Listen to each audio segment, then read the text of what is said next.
Good morning and welcome to a new series for which I intend to read the books of James Herriot, the vet made famous by the late 1970s, 1980s TV programme All Creatures Great and Small. Many of my listeners will probably remember that coming on I think it was a Sunday evening. But the first book is, well, if you're reading the omnibus edition, it's the All Creatures Great and Small. It's made up of If Only They Could Talk, which I have here, and It Shouldn't Happen to a Vet, which I have read before, but not on YouTube. Never broadcasted it. And I also have my Goodnight Mr. Tom to finish. I had actually read chapters 5, 6 and 7 before my last laptop went for a Burton, as they say. I intend to finish that, but first, as a sort of a test, I will do the first 2 chapters of If Only They Could Talk, and this gives me a chance to test my Yorkshire accent, because this is set mainly in Yorkshire.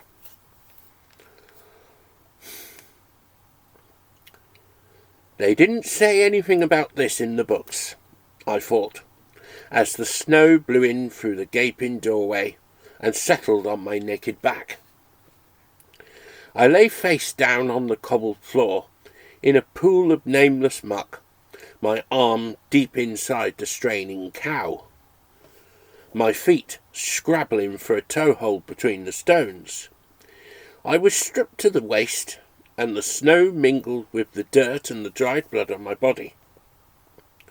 I could see nothing outside the circle of flickering light thrown by the smoky oil lamp which the farmer held over me. No, there wasn't a word in the books about searching for your ropes and instruments in the shadows, about trying to keep clean in a half bucket of tepid water, about the cobbles digging into your chest, nor about the slow numbing of the arms, the creeping paralysis of the muscles, as the fingers tried to work against the cow's powerful expulsive efforts. There was no mention anywhere of the gradual exhaustion, the feeling of futility, and the little far-off voice of panic. My mind went back to that picture in the obstetrics book.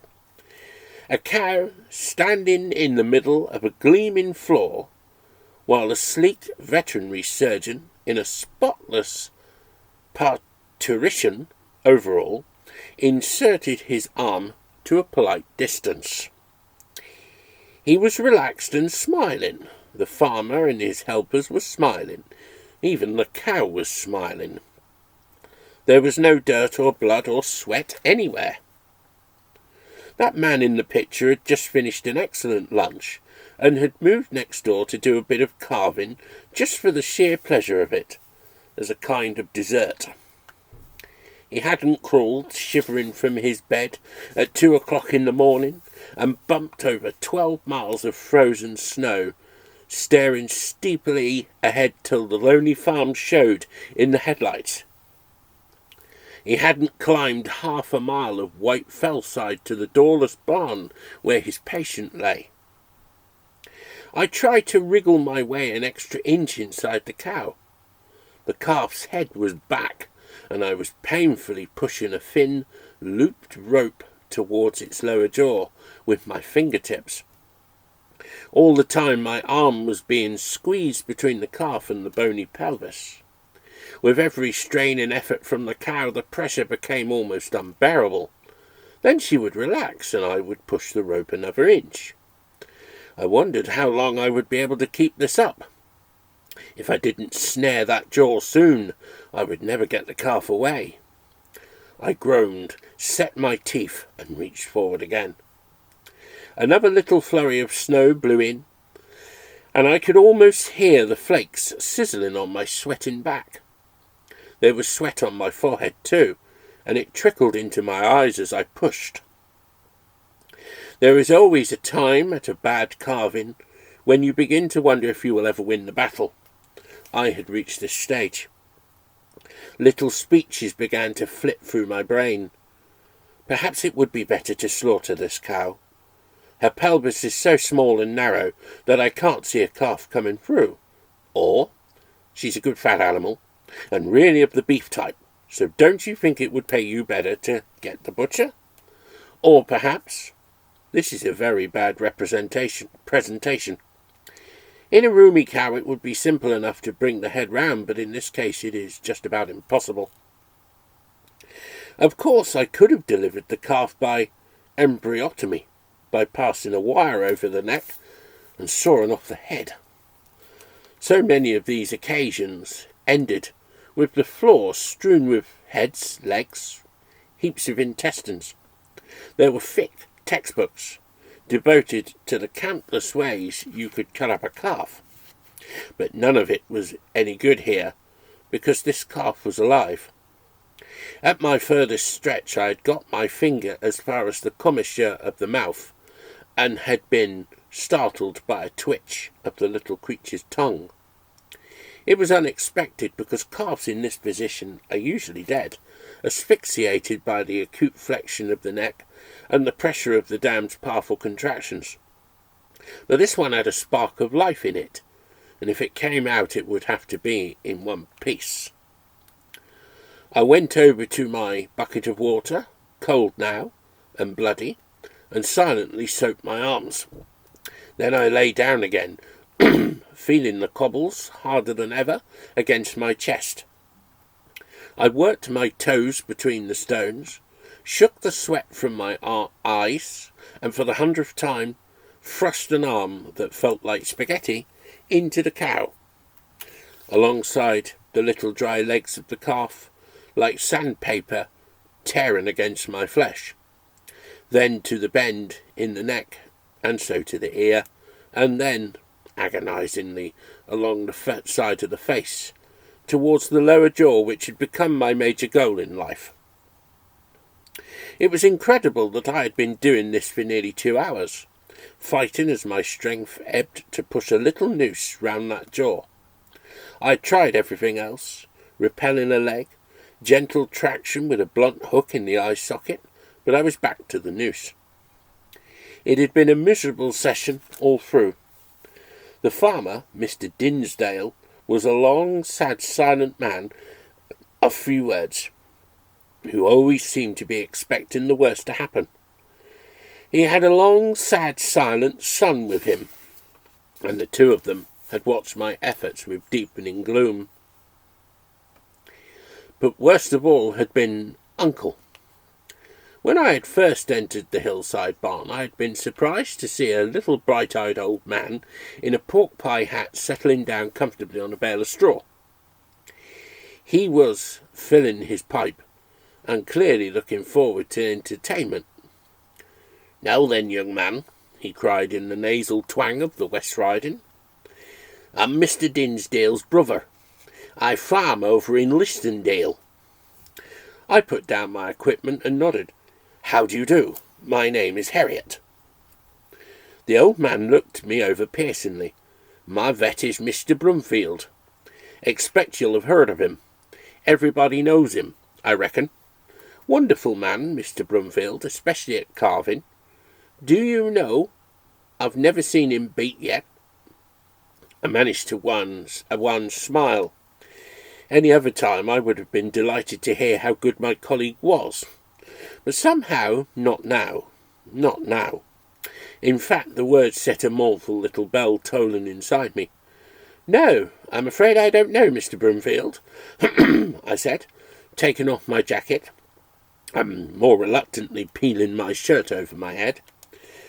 "But I haven't been around these parts very long." Uncle was aghast. "You don't know him? Well, you're the only one as doesn't. They think the world of him in Listondale, I can tell you." He lapsed into a shocked silence and applied a match to his pipe. Then he shot a glance at my goose-pimpled torso. "Strips like a boxer, does Mr. Brumfield. Never seen such muscles on a man." A wave of weakness coursed sluggishly over me. I felt suddenly leaden-footed and inadequate. As I began to lay out my ropes and instruments on a clean towel, the old man spoke again. "And how long have you been qualified, may I ask?" "Oh, about 7 months." "7 months?" Uncle smiled indulgently, tamped down his tobacco and blew out a cloud of rank blue smoke. "Well, there's nowt like a bit of experience, I always says. Mr. Brumfield's been doing my work now for over 10 years, and he really knows what he's about. No, you can have your book learning.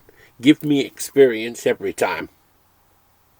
I tipped some antiseptic into the bucket and laved my arms carefully. I knelt behind the cow. "Mr. Brumfield always puts some special lubricating oils on his arms first," Uncle said, pulling contentedly on his pipe. "He says you get infection of the womb if you just use soap and water." I made my first exploration. It was the burdened moment all vets go through when they first put their hand into a cow. Within seconds I would know whether I would be putting on my jacket in 15 minutes, or whether I had hours of hard labour ahead of me. I was going to be unlucky this time. It was a nasty presentation. Head back, and no room at all. More like being inside an undeveloped heifer than a second calfer. And she was bone dry.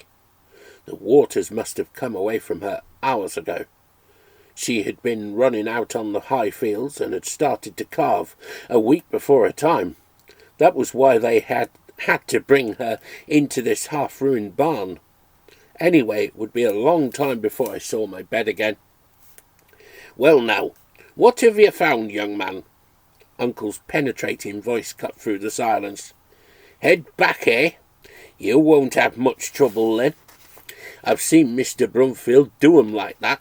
He turns calf right round and brings it out back legs first." I had heard this sort of nonsense before. A short time in practice had taught me that all farmers were experts with other farmers' livestock. When their own animals were in trouble, they tended to rush to the phone for the vet. But with their neighbours, they were confident, knowledgeable, and full of helpful advice. And another phenomenon I had observed was that their advice was usually regarded as more valuable than the vet's. Like now, for instance, Uncle was obviously an accepted sage, and the Dinsdales listened with deference to everything he said. "Another way with a job like this," continued Uncle, "is to get a few strong chaps with ropes and pull the thing out, head back and all." I gasped as I felt my way around. "I'm afraid it's impossible to turn a calf completely round in this small space. And to pull it out without breaking the head round would certainly break the mother's pelvis." The Dinsdales narrowed their eyes. Clearly they thought I was hedging in the face of Uncle's superior knowledge. And now, 2 hours later, defeat was just round the corner. I was just about whacked. I had rolled and grovelled on the filthy cobbles, while the Dinsdales watched me in morose silence, and Uncle kept up a non-stop stream of comment. Uncle, his ruddy face glowing with delight, his little eyes sparkling, hadn't had such a happy night for years. His long trek up the hillside had been repaid 100-fold. His vitality was undiminished. He had enjoyed every minute. As I lay there, eyes closed, face stiff with dirt, mouth hanging open, Uncle took his pipe in his hand and leaned forward on his straw bale. "You're about beat, young man," he said with deep satisfaction. "Well, I've never seen Mr. Brumfield beat, but he's had a lot of experience. And what's more, he's strong, really strong. That's one man you couldn't tire." Rage flooded through me like a draught of strong spirit. The right thing to do, of course, would be to get up, tip the bucket of bloody water over Uncle's head, run down the hill, and drive away. Away from Yorkshire, from Uncle, from the Dinsdales, from this cow. Instead, I clenched my teeth, braced my legs, and pushed with everything I had, and with a sensation of disbelief I felt my noose slide over the sharp little incisor teeth and into the calf's mouth. Gingerly muttering a prayer, I pulled on the thin rope with my left hand and felt the slip knot tighten. I had hold of that lower jaw. At last I could start doing something. Now hold this rope, Mr. Dinsdale, and just keep a gentle tension on it. I'm going to repel the calf, and if you pull steadily at the same time, the head ought to come round. What if the rope comes off? Asked Uncle hopefully. I didn't answer. I put my hand in against the calf's shoulder and began to push against the cow's contractions. I felt the small body moving away from me. Now a steady pull, Mr. Dinsdale, without jerking. And to myself, oh God, don't let it slip off. The head was coming round. I could feel the neck straightening against my arm. Then the ear touched my elbow. I let go the shoulder and grabbed the little muzzle. Keeping the teeth away from the vaginal wall with my hand, I guided the head till it was resting where it should be, on the forelimbs. Quickly, I extended the noose till it reached behind the ears. Now pull on the head as she strains. Nay, you should pull on the legs now, cried Uncle. Pull on the bloody head rope, I tell you. I bellowed at the top of my voice, and felt immediately better as Uncle retired, offended to his bail. With traction the head was brought out, and the rest of the body followed easily. The little animal lay motionless on the cobbles, eyes glassy and unseeing, tongue blue, and grossly swollen. It'll be dead. Bound to be, grunted Uncle, returning to the attack. I cleared the mucus from the mouth, blew hard down the throat, and began artificial respiration. After a few pressures on the ribs, the calf gave a gasp, and the eyelids flickered. Then it started to inhale, and one leg jerked. Uncle took off his hat and scratched his head in disbelief. By God, it's alive! I'd have felt it sure to be dead after you'd messed about all that time. A lot of the fire had gone out of him, and his pipe hung down empty from his lips. I know what this little fellow wants, I said. I grasped the calf by its forelegs and pulled it up to its mother's head. The cow was stretched out on her side, her head extended wearily along the rough floor. Her ribs heaved. Her eyes were almost closed. She looked past caring about anything. Then she felt the calf's body against her face, and there was a transformation. Her eyes opened wide, and her muzzle began a snuffling exploration of the new object. Her interest grew with every sniff, and she struggled on to her chest, nosing and probing all over the calf, rumbling deep in her chest. Then she began to lick him methodically. Nature provides the perfect stimulant massage for a time like this, and the little creature arched his back as the coarse papillae on the tongue dragged along his skin. Within a minute he was shaking his head and trying to sit up. I grinned. This was the bit I liked, the little miracle. I felt it was something that would never grow stale no matter how often I saw it. I cleaned as much of the dried blood and filth from my body as I could, but most of it had caked on my skin, and not even my fingernails would move it. I would have to wait for the hot bath at home. Pulling my shirt over my head, I felt as though I had been beaten for a long time with a thick stick. Every muscle ached, my mouth was dried out, my lips almost sticking together. A long, sad figure hovered near. "How about a drink?" asked Mr. Dinsdale. I could feel my grimy face cracking into an incredulous smile. A vision of hot tea well laced with whisky swam before me. "That's very kind of you, Mr. Dinsdale. I'd love a drink. It's been a hard 2 hours." "Nay," said Mr. Dinsdale, looking at me steadily. "I meant for the cow." I began to babble. "Oh, yes, of course, certainly. By all means give her a drink. She must be very thirsty. It'll do her good. Certainly give her a drink." I gathered up my tackle and stumbled out of the barn. On the moor it was still dark, and a bitter wind whipped over the snow, stinging my eyes. As I plodded down the slope, Uncle's voice, strident and undefeated, reached me for the last time. "Mr. Brumfield doesn't believe in giving a drink after calving. Says it chills the stomach." Chapter 2. It was hot in the rickety little bus, and I was on the wrong side, where the July sun beat on the windows. I shifted uncomfortably inside my best suit and eased a finger inside the constricting white collar. It was a foolish outfit for this weather, but a few miles ahead my prospective employer was waiting for me, and I had to make a good impression. There was a lot hanging on this interview. Being a newly qualified veterinary surgeon in this year of 1937 was like taking out a ticket for the dole queue. Agriculture was depressed by a decade of government neglect. The draft horse, which had been the mainstay of the profession, was fast disappearing. It was easy to be a prophet of doom when the young men emerging from the colleges after a hard 5 years' slog were faced by a world indifferent to their enthusiasm and bursting knowledge. There were usually 2 or 3 situations vacant in the record each week, and an average of 80 applicants for each one. It hadn't seemed true when the letter came from Darrowby in the Yorkshire Dales, Mr. Siegfried Farnan, MRCVS.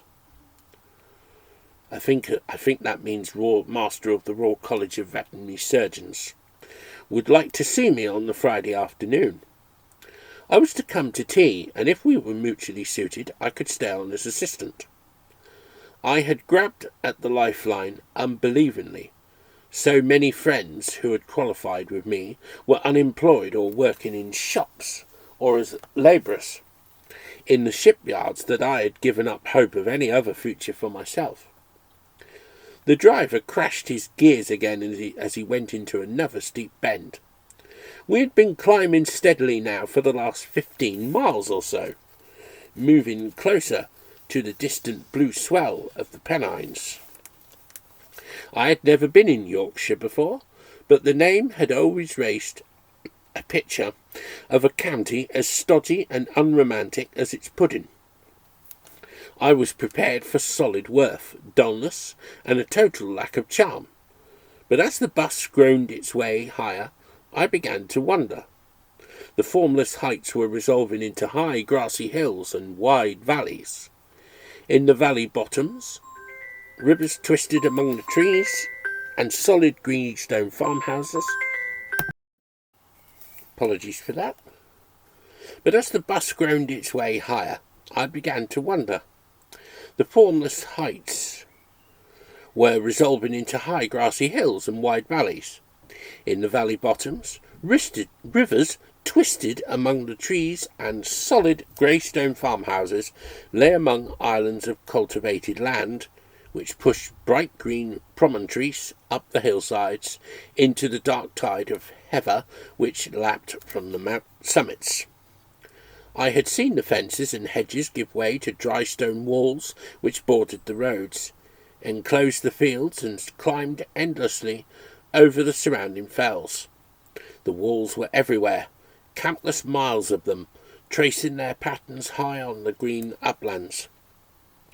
But as I neared my destination, the horror stories kept forcing their way into my mind. The tales brought back to college by veterans, hardened and embittered by a few months of practice. Assistants were just little bits of dirt to be starved and worked into the ground by the principals, who were heartless and vicious to a man. Dave Stevens lighting a cigarette with trembling hand. Never a night off or a half day. He made me wash the car, dig the garden, mow the lawn, do the family shopping. But when he told me to sweep the chimney, I left. Or Willie Johnston. First job I had to do was pass the stomach tube on a horse. Got it into the trachea instead of the esophagus. Couple of quick pumps and down went the horse with a hell of a crash, dead as a hammer. That's when I started getting these grey hairs. Or that dreadful one they passed around about Fred Pringle. Fred had trocherized a bloated cow, and the farmer had been so impressed by the pent-up gas hissing from the abdomen that Fred had got carried away and applied his cigarette lighter to the cannula. A roaring sheet of flame had swept onto some straw bales and burned the buyer to the ground. Fred had taken up a colonial appointment immediately afterwards. Leeward Islands, wasn't it? Oh, hell, that one couldn't be true.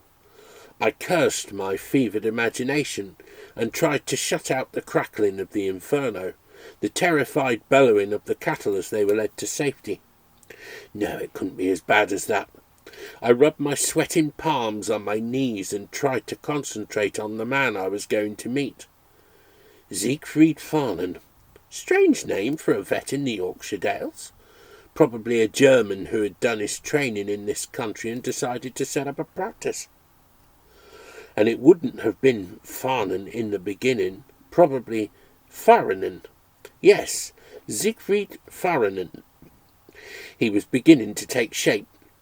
Short, fat, roly-poly type with merry eyes and a bubbling laugh. But at the same time, I had trouble with the obtruding image of a hulking, cold-eyed, bristle-skulled Teuton, more in keeping with the popular idea of the practice boss. I realised the bus was clattering along a narrow street, which opened onto a square where we stopped. Above the window of an unpretentious grocery shop, I read Darrowby Cooperative Society. We had arrived. I got out and stood beside my battered suitcase looking about me. There was something unusual, and I couldn't put my finger on it at first. Then I realised what it was. The silence. The other passengers had dispersed, the driver had switched off his engine, and there was not a sound or a movement anywhere. The only visible sign of life was a group of old men sitting round the clock tower in the centre of the square, but they might have been carved from stone. Darrowby didn't get much space in the guidebooks, but when it was mentioned it was described as a grey little town on the River Darrow, with a cobbled marketplace and little of interest except its two ancient bridges. Well, when you looked at it, its setting was beautiful on the pebbly river, where the houses clustered thickly and straggled unevenly along the lower slopes of Herne Fell. Everywhere in Darrowby, in the streets, through the windows of the houses, you could see the fell, rearing its calm green bulk more than 2,000 feet above the huddled roofs. There was a clarity in the air, a sense of space and airness that made me feel I had shed something on the plain 20 miles behind. The confinement of the city, the grime, the smoke, already they seemed to be falling away from me. Trengate was a quiet street leading off the square, and I had my first sight of Skeldale House. I knew it was the right place before I was near enough to read S. Farnan, MRCVS, on the old-fashioned brass plate, hanging slightly askew on the iron railings. I knew by the ivy which climbed untidily over the mellow brick to the topmost windows. It was what the letter had said, the only house with ivy, and this could be where I would work for the first time as a veterinary surgeon. Now that I was here, right on the doorstep, I felt breathless as though I had been running. If I got the job, this was where I would find out about myself. There were many things to prove, but I liked the look of the old house. It was Georgian, with a fine white painted doorway. The windows, too, were white, wide and graceful on the ground floor and first story, but small and square where they peeped out from under the overhanging tiles far above. The paint was flaking and the mortar looked crumbly between the bricks, but there was a changeless elegance about the place. There was no front garden, and only the railings separated the house from the street a few feet away. I rang the doorbell, and instantly the afternoon peace was shattered by a distant baying like a wolf pack in full cry. The upper half of the door was made of glass, and as I peered through, a river of dogs poured round the corner of a long passage and dashed itself with frenzied yells against the door. If I hadn't been used to animals, I would have turned and run for my life. As it was, I stepped back warily and watched the dogs as they appeared, sometimes two at a time, at the top of their leap, eyes glaring, jaws slavering. After a minute or two of this, I was able to sort them out, and I realised that my first rough count of about 14 was exaggerated. There were in fact 5. A huge fawn greyhound, who appeared most often as he hadn't so far to jump, as the others, a cocker spaniel, a scottie, a whippet, and a tiny short-legged hunt terrier. This terrier was seldom seen since the gas was rather high for him, but when he did make it, he managed to get an even more frantic note into his bark before he disappeared. I was thinking of ringing the bell again when I saw a large woman in the passage. She rapped out a single word, and the noise stopped as if by magic. When she opened the door, the ravening pack was slinking round her feet ingratiatingly, showing the whites of their eyes and wagging their tucked-in tails. I had never seen such a servile crew. "Good afternoon," I said with my best smile. "My name is Herriot." The woman looked bigger than ever with the door open.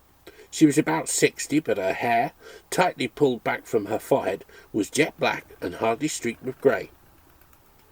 She nodded and looked at me with grim benevolence, but she seemed to be waiting for further information. Evidently the name struck no answering spark. "Mr. Farnan is expecting me. He wrote asking me to come today." Mr. Herriot," she said thoughtfully, "surgery is from 6 to 7 o'clock. If you wanted to bring a dog in, that would be your best time." No, I said, hanging on to my smile. "I'm applying for the position of assistant. Mr. Farnan said to come in time for tea." "Assistant? Well, now that's nice." The lines in her face softened a little. "I'm Mrs. Hall. I keep house for Mr. Farnan. He's a bachelor, you know. He never said anything to me about you, but never mind. Come in and have a cup of tea. He shouldn't be long before he's back." I followed her between whitewashed walls, my feet clattering on the tiles. We turned right at the end into another passage, and I was beginning to wonder just how far back the house extended when I was shown into a sunlit room. It had been built in the grand manner, high-ceilinged and airy, with a massive fireplace, flanked by arched alcoves. One end was taken up by a French window which gave way onto a long, high-walled garden. I could see unkempt lawns, a rockery, and many fruit trees. A great bank of peonies blazed in the hot sunshine, and at the far end, rooks cawed in the branches of a group of tall elms. Above and beyond were the green hills with their climbing walls. Ordinary-looking furniture stood around on a very worn carpet. Hunting prints hung on the walls, and books were scattered everywhere, some on shelves in the alcoves, but others piled on the floor in the corners. A pewter pint pot occupied a prominent place at one end of the mantelpiece. It was an interesting pot. Cheques and banknotes had been stuffed into it till they bulged out of the top and overflowed onto the hearth beneath. I was studying this with astonishment when Mrs. Hall came in with a tea tray. "I suppose Mr. Farnan is out on a case," I said. "No, he's gone through to Broughton to visit his mother. I can't really say when he'll be back." She left with me with my tea. The dogs arranged themselves peacefully round the room, and, except for a brief dispute between the Scottie and the cocker spaniel about the occupancy of a deep chair, there was no sign of their previous violent behaviour. They lay regarding me with friendly boredom, and at the same time fighting a losing battle against sleep. Soon the last nodding head had fallen back, and a chorus of heavy breathing filled the room. But I was unable to relax with them. A feeling of let down gripped me. I had screwed myself up for an interview, and I was left dangling. This was all very odd. Why should anyone write for an assistant, arrange a time to meet him, and then go to visit his mother? Another thing, if I was engaged, I would be living in this house. Yet the housekeeper had no instructions to prepare a room for me. In fact, she had never even heard of me. My musings were interrupted by the doorbell ringing, and the dogs, as if touched by a live wire, leaped screaming into the air and launched themselves in a solid mass through the door. I wish they didn't take their duties so seriously. There was no sign of Mrs. Hall, so I went out to the front door where the dogs were putting everything into their fierce act. "Shut up!" I shouted, and the din switched itself off. The 5 dogs cringed abjectly round my ankles, almost walking on their knees. The big greyhound got the best effect by drawing his lips back from his teeth in an apologetic grin. I opened the door and looked into a round, eager face. Its owner, a plump man in Wellington boots, leaned confidently against the railings. Hello. Mr. Farning in?" "Not at the moment. Can I help you?" "Aye. Give him a message when he comes in. Tell him Bert Sharper, Barrow Hills, has a cow what wants boring out." "Boring out?" "That's right. She's nobbut going on 3 cylinders. 3 cylinders? Aye. And if we don't do summat, she'll go wrong in her oar, won't she?" "Very probably." "Don't want Felon, do we?" "Certainly not." "OK. You'll tell him then. Ta-ta." I returned thoughtfully to the sitting-room. It was disconcerting, but I had listened to my first case history without understanding a word of it. I had hardly sat down when the bell rang again. This time I unleashed a frightening yell which froze the dogs where they were still in mid-air, as they took the point and returned abashed to their chairs. This time it was a solemn gentleman with a straightly adjusted cloth cap resting on his ears, a muffler knotted precisely over his Adam's apple, and a clay pipe grown from the exact centre of his mouth. He removed the pipe and spoke with a rich, unexpected accent. "Me name's Mulligan, and I want Mr. Farnan to make up some medicine for me dog." "Oh, what's the trouble with your dog, Mr. Mulligan?" He raised a questioning eyebrow and put a hand to his ear. I tried again with a full-blooded shout. "What's the trouble?" He looked at me doubtfully for a moment. "He's wommitting, wommitting bad." I immediately fell on secure ground now, and my brain began to seethe with diagnostic procedures. "How long after eating does he vomit?" The hand went to the ear again. "What's that?" I leaned close to the side of his head, inflated my lungs, and bawled, "When does he vomit?" "Vomit. Vomit." Comprehension spread slowly across Mr. Mulligan's face. He gave a gentle smile. "Oh, aye. He's vomiting. Vomiting bad, sorry." I didn't feel up to another effort, so I told him I would see to it and asked him to call later. He must have been able to lip-read me, because he seemed satisfied and walked away. Back in the sitting-room, I sank into a chair and poured a cup of tea. I had taken one sip when the bell rang again. This time a wild glare from me was enough to make the dogs cower back in their chairs. I was relieved they had caught on so quickly. Outside the front door, a lovely red-haired girl was standing. She smiled, showing a lot of very white teeth. "Good afternoon. I am Diana Brumpton. Mr. Farnan is expecting me for tea." I gulped and clung to the door handles. "He's asked you to tea?" The smile became fixed. "Yes, that is correct," she said, spelling the words out carefully. "He asked me to tea." "I'm afraid Mr. Farnan isn't at home. I can't say when he'll be back." The smile was plucked away. "Oh," she said, and she got a lot into the word. "At any rate, perhaps I could come in?" "Oh, certainly, do come in. I'm sorry," I babbled, suddenly conscious that I had been staring open-mouthed at her. I held open the door, and she brushed past me without a word. She knew her way about, because when I got to the first corner she had disappeared into the room. I tiptoed past the door and broke into a gallop, which took me along another 30 yards or so of twisting passage to a huge stone-flagged kitchen. Mrs. Hall was pottering about there, and I rushed at her. "There's a young lady here, a Miss Brompton. She's come to tea too." I had to fight an impulse to pluck at her sleeve. Mrs. Hall's face was expressionless. I thought she might have started to wave her arms about, but she didn't even seem surprised. "You go through and talk to her, and I'll bring a few more cakes," she said. "Well, what the heck am I going to talk to her about? How long is Mr. Farnham going to be?" "Oh, just chat to her for a bit. I shouldn't think he'll be very long," she said calmly. Slowly I made my way back to the sitting room, and when I opened the door, the girl turned quickly with the makings of another big smile. She made no attempt to hide her disgust when she saw it was only me. "Mrs. Hall thinks he should be back fairly soon. Perhaps you would join me in a cup of tea while you're waiting." She gave me a quick glance which raked me from my rumpled hair to my scuffed old shoes. I realised suddenly how grimy and sweaty I was after the long journey. Then she shrugged her shoulders and turned away. The dogs regarded her apathetically. A heavy silence blanketed the room.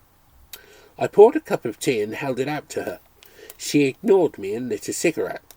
This was going to be tough, but I could only try. I cleared my throat and spoke lightly. "I've only just arrived myself. I hope to be the new assistant."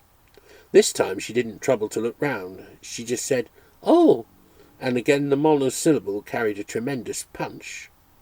"Lovely part of the world, this," I said, returning to the attack. "Yes.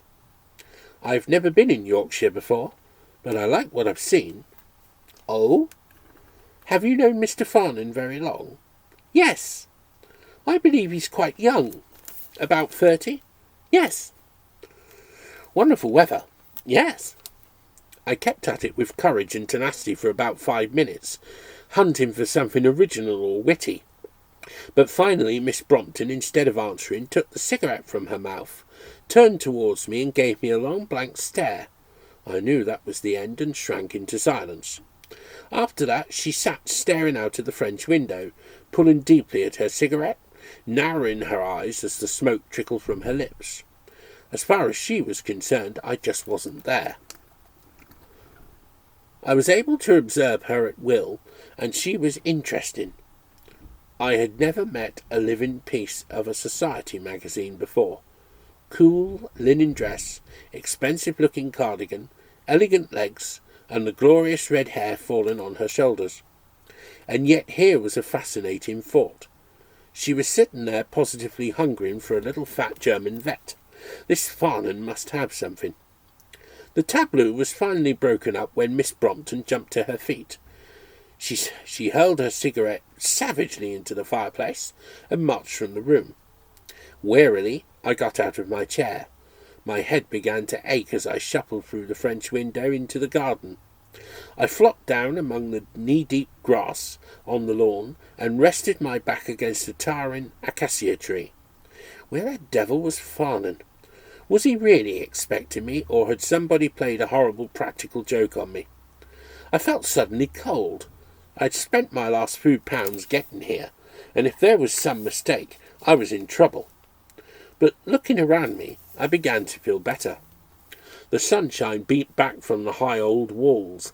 Bees droned among the bright masses of flowers. A gentle breeze stirred the withered blooms of a magnificent wisteria, which almost covered the back of the house. There was peace here. I leaned my head against the bark and closed my eyes. I could see Herr Farnham, looking just as I had imagined him, standing over me. He wore a shocked expression. "Was ist this you have done?" he spluttered, his fat jowls quivering with rage. "You come to my house under false pretences. You insult Fräulein Brompton. You drink my tea. You eat my food. What else you do, hein?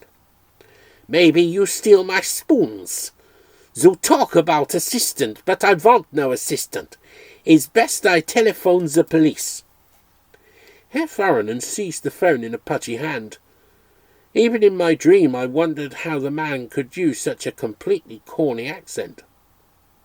I heard the Vic voice saying, "Hello, hello," and I opened my eyes. Somebody was saying hello, but it wasn't Herr Farrinan. A tall, thin man was leaning against the wall, his hands in his pockets. Something seemed to be amusing him. As I struggled to my feet, he heaved himself away from the wall and held out his hand. "Sorry you've had to wait. I'm Siegfried Farnan." He was just about the most English-looking man I had ever seen. Long, humorous, strong-jawed face, small, clipped moustache, untidy sandy hair. He was wearing an old tweed jacket and shapeless flannel trousers. The collar of his check shirt was frayed and the tie carelessly knotted. He looked as though he didn't spend much time in front of a mirror. Studying him, I began to feel better despite the ache in my neck where he had rested against the tree. I shook my head to get my eyes fully open, and tufts of grass fell from my hair. "There was a Miss Brompton here," I blurted out. "She came to tea.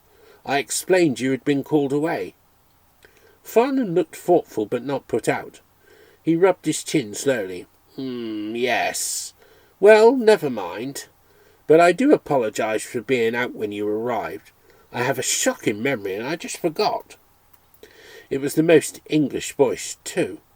Farnan gave me a long, searching look. Then he grinned. "Let's go inside. I want to show you round the place."